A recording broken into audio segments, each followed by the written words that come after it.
truthfully, honey, you were not born to fit in. You were born to be the most radiant, magnificent, quirky, silly, funny, smart, authentic version of yourselves.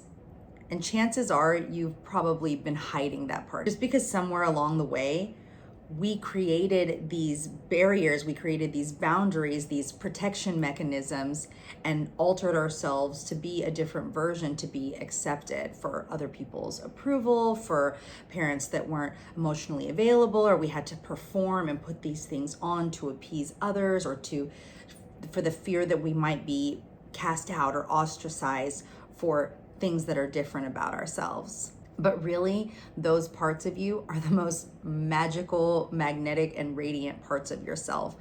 Your unique signature, your unique gifts that nobody else has. There's nobody like you. The moment we stop performing or conforming to be a certain way for others, that's when the real tribe can flow in. That's when your soulmate, your dream business, your dream friends, your adventure buddies, the people that are really going to impact your life, they're waiting to meet you. But they can't come in. They can't come find you if you're not being yourself. But if we've spent our whole life distilling ourselves or conforming to be accepted, then how do we really know who we are at the core? Who are you really? But if you're going right now, like, oh gosh, I don't even know who that is, Sahar. How am I gonna tap into that? Don't worry, I got you, baby. Because that's exactly what we're gonna do in this video. So a lot of people think that authenticity is just doing whatever you want, whenever you want, and not caring about what other people think, like some kind of rebellion. But what authenticity is really about is when you are fully you from the inside out. Your thoughts, your feelings, your actions, everything is congruent and it's coming from a place of genuine, this is me. A lot of us trade authenticity for the sake of belonging, and then we spend years trying to come back to ourselves again. Have you ever seen Runaway Bride?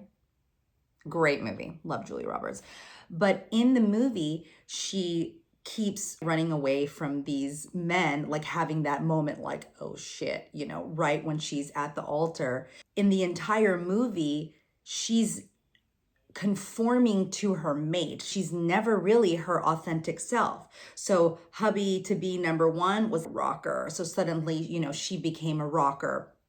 Hubby number two was adventure guy. I forget exactly the scenarios, but one thing that really stuck out to me is when Richard Gere, the interviewer, came and was, diving deeper into why she ticks and why she does these things.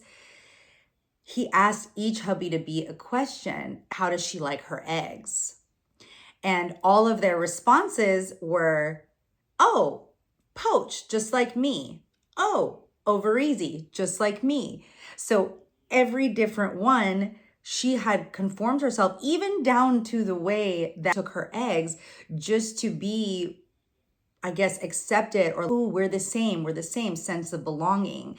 And really, that's, when you think about it, at the core of humanity and being, right, the fear of being ostracized or being not accepted or away from the group, especially if you have ADHD. Like, holy shit, the fear of rejection, the rejection sensitivity, and just the delicacy of that situation. It's like, you have to kind of, okay, well, I'm going to do things this way or that way just to be accepted. So the first thing that we need to do is allow ourselves grace and forgive ourselves for doing those things that we needed to do to protect ourselves at the time. And the amazing thing is now you have the awareness, and awareness is key to get everything started, to do that inner work and that journey of self-reflection to really tap into what makes you you. And that it's totally okay. It shows up differently in everybody's lives, and we all have some form of it. So don't be too hard on yourself about it. I know for myself, when I was little, we moved around a lot, like a lot. pretty sure, I think I went to 4 kindergartens. I had this horrible fear of having lunch by myself in the lunchroom, which at the time it was just dreading. And I also remember the feeling, wow, oh God, we're gonna move again, here we go. I was so scared of being rejected or made fun of. And frankly, I was made fun of sometimes for my name and because of the way I looked different than most of the kids in school. And it was such an experience of dimming my light and hiding and not being fully expressed. And that's what's drawn me to this right now, to connect with amazing humans all over the world that are also on this journey, because it really helps to know that we all experience in some way, shape, or form some of the same things, patterns.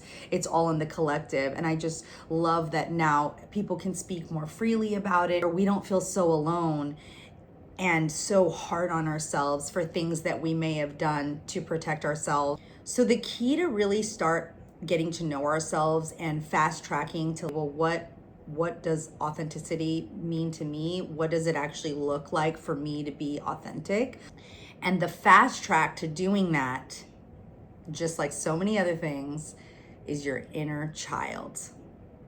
Little Jessica, little Timmy, little Susie, they know exactly what makes you you, because it is you. So a lot of the times, things that we do when we're children are really what lights us up. So an amazing practice to do is to tap in. So before people dimmed your light, before the world got in the way, before you felt like you had to conform yourself, before all of that, you were your authentic self. I love looking at my Bitsies. I have 4 nieces and nephews, and they are all so very different. And they each have little quirks. Like one is like extremely charismatic. One is very smart. They're all smart, you know what I'm saying? But one is like super active and wants to do acrobats. And, you know, another one is super techie. One's an artist. So they have these beautiful, amazing things. And you have that too, baby. You have something within you so authentically beautiful that makes you you. There is only one you in this whole world. And when we can tap into that, everything changes in our lives in the most beautiful way. You become a magnet for everything good in your life. So begin to ask yourself, re-tap in, what did I do as a child? And what made me different? Were you the one that was conducting business, organizing lemonade stands, getting the whole community of bikes together? Were you in nature? Were you singing? Were you dancing? Were you teaching? We all have something. And if you're thinking right now, well, I don't really have anything that made me special or authentic, stop that right now, my friend, because I guarantee you are a badass and there is something magical about you. I guarantee you that if you start to look at your little you, everything's gonna come back online. That is the first place to start. When the next step is to really begin to ask ourselves, you weren't performing and you were really who you are. What lights you up? What are my principles? What am I really all about? What do I actually feel? And if it's weird at first, which it probably will be, this is just for you, your higher self, for God universe. Allow yourself grace, because we have been so taught to perform and to just, this is how I'm supposed to be, and this is what is accepted, and this is the norm. So authenticity is foreign, right? Authenticity to a lot of us is foreign. So just allow yourself grace. And once we start asking our brain those right questions, then the answers are eventually gonna flow. So don't even worry about it if nothing comes up right away. Because our brain is trained to, your brain is always working. We gotta give the right questions. Because if we're always asking, oh, why am I not authentic?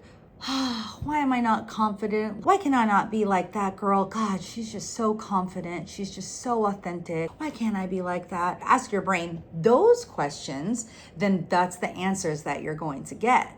But if we flip the script and we start to ask, how am I already passionate? What am I passionate about? What are my core values? What is really important to me in my life? then that's when your brain is gonna go to work. It's gonna go to work for good. It's gonna say, ooh, what are my core values? What does make me passionate? What makes me special? Actually, I'm kind of cute. I'm kind of funny. You know what? I like to paint. You know what? I'm gonna make a garden. You know what? I'm gonna get into writing. Whatever comes up for you is perfect, and it's the real you, and it's your gifts. Because guess what, honey? If you're not your authentic self, you're actually doing a disservice to humanity, to all the people that are waiting to be your friend, your soulmate, your client, your soul tribe. They're all waiting for you to be your authentic self, because nobody is like you and no one will ever be like you. We are all a divine fragment of God, of the universe. And although, yes, we are very much all connected, we are also different expressions and part of the all-seeing mind's little fragments. So it is our birthright, it is actually our gift, and it's the way we unlock the next levels of the video game, is to truly find out what is here, what makes us who we are, and what unique special gifts do we have to bring the world. And every single one of us has one. If you start doing this work, you're gonna watch the floodgates open. And authenticity and confidence go hand in hand. And really, once you're authentic and you're real, there's no disconnect, right? And it takes work. It's not poof, or maybe it won't take work. Maybe you're already on the edge and it's right there.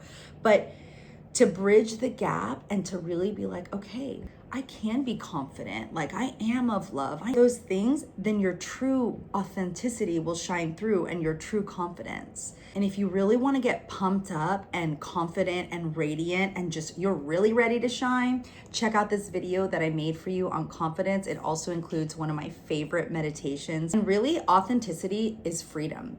Because if our internal dialogue is constantly, okay, I need to be this way to be accepted, and I need to do this and I need to do that, your brain and your body, your nervous system is so busy trying to micromanage and like make sure that you're fitting in that box, like fitting in that mold, to where there's no room for creativity. There's no room for expansion and love and growth and true happiness, because you're kind of just trying to get by, right? You're trying to manage, and your nervous system never even gets to feel safe, and it never gets to feel true. And on some level, consciously or subconsciously, you're always disconnected from yourself, and you're always disconnected from true authenticity, because you're always just trying to manage everything. We also need to let go of the fact that we want everyone to like us. Because guess what? You don't have to be everyone's cup of tea because you're champagne, darling. And you know what? The reality is that as you start doing this work, some people are gonna leave your life. Some situations are gonna change. And it might be uncomfortable. It might even be sad, like even though on some level that you know that this is the right thing and the right change in your life and the right direction, it is almost bittersweet. But just know that the people that are meant for you, the people, the places, the situations, the jobs, the travel, whatever it is, the book, it's all meant for you. What's meant for you in your true authentic self is gonna find you, and it's gonna be so much more beautiful than you really ever could have even imagined. I think too, that's part of why a lot of people have midlife crises, or they just go off the deep end, and because they finally have that epiphany of, oh my God, I don't even like this person. I've been with this person for this many years because they were good on paper, and I never went back to my career, and I wanted to do this and I never did that, and they start spiraling and thinking, oh my God, I have to do these things, and it ends up in a complete like blowout, a complete like just dismantling and crazy eruption of everything, where people wait for sickness or different things to wake them up. But you don't have to do all that. You can get ahead of it. So instead of that entire volcanic eruption or like runaway bride leaving the altar. There's a lot less friction when we can just say, okay, where am I people pleasing? Where am I not being authentic? Like, I even really like this? I want to be here. And starting to ask ourselves those questions and create those steps, then you'll find that just this beautiful you emerges again. And it doesn't have to be this grandiose, thing. It can just be those, and especially the daily quiet moments that you're with yourself and how you're showing up. And when you really honor your word and the sacred no, if you don't want to be there or you don't want to be doing something, don't just don't, because that's going to fast track your road to authenticity and remembering. It's not becoming who you are, because you're already that person you were before the world got to you. So it's just remembering, uncovering, and allowing that beautiful, bright, radiant being to come out and shine in your most authentic self. And on that note, my loves, I cannot wait to see all of the beautiful, authentic expressions that are coming through, especially after working with your inner child. Let me know down in the comments. Bye-bye for now. Lots of love. See you soon in the next video.